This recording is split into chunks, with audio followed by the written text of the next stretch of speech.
Hello everyone, my name is Babita Soni. I'm from Mumbai. Along with managing households, I am also an investments and insurance advisor since last 8 years.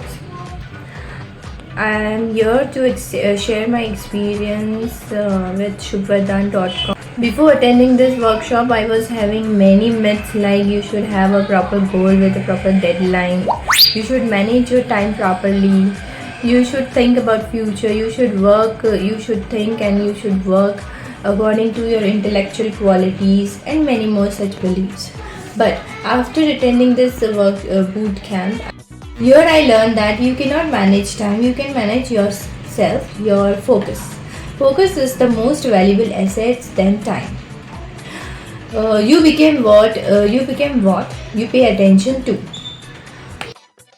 So pay attention to your accomplishment. When you accomplish something, you become more motivated. You are on your higher space, and when you're higher space, you developed good habits and right habits.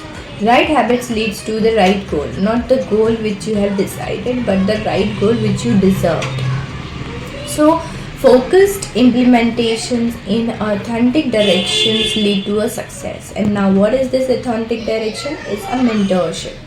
I got my authentic directions here in SHUBHVARDAN.com. Highly recommend you to just enroll in the 100 times well secret boot camp, and you will understand authentic directions play a vital role in a success. Very grateful to Naveen sir and Vardhan for giving me such a wonderful platform at SHUBHVARDAN.com. I am really very grateful. Thank you.